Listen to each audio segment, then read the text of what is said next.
ओम श्री गुरुवे नमः। गुरुर्ब्रह्मा गुरुर्विष्णु गुरुर्देवो महेश्वरः।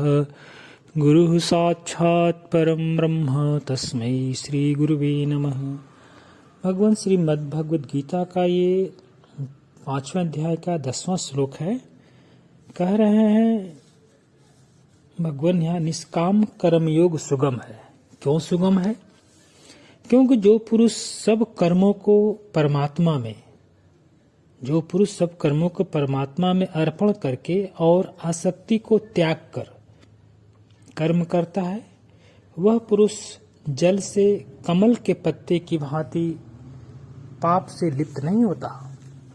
हमारे श्री उड़िया जी बाबा महाराज कह रहे हैं इस संबंध में, भावार्थ इसका यह है कि जो मुमुक्षु संग यानी आसक्ति को त्याग कर सब कर्मों को परमात्मा में समर्पित करके करता है, वह पाप पुण्य से इसी प्रकार लिप्त नहीं होता जैसे जल से कमल का पत्ता यानी संसार से ज्ञानी।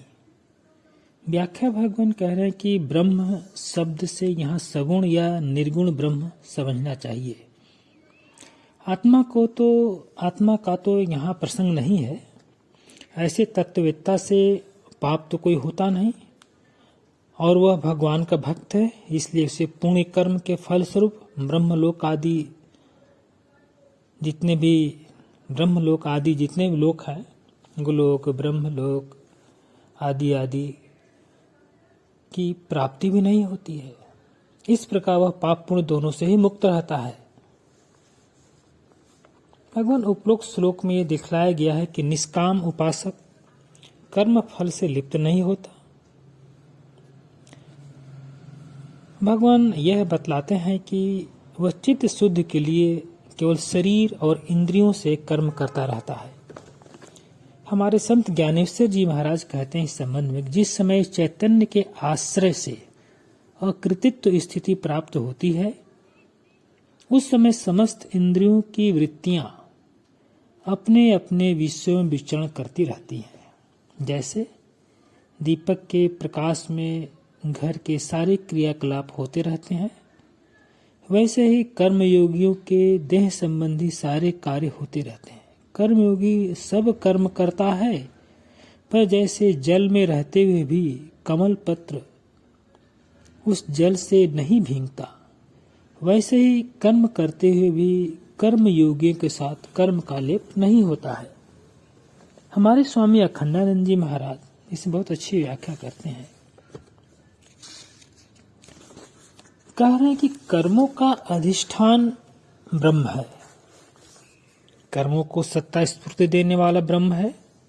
कोई परिच्छिन्न कर्ता भोक्ता इस शरीर में बैठा हुआ नहीं है। उसे सारे कर्मों को अद्वितीय ब्रह्म में डाल दिया। बड़ी जगह में जाते ही छोटा अपनी सत्ता को खो देता है। जैसे गंगा हो, समुद्र में चली जाए तो गंगा नहीं रहती, वो समुद्र हो जाती है। जमुना, सरस्वती, कोई भी नदी हो, समुद्र में चली जाएंगे तो समुद्र ही हो जाते हैं।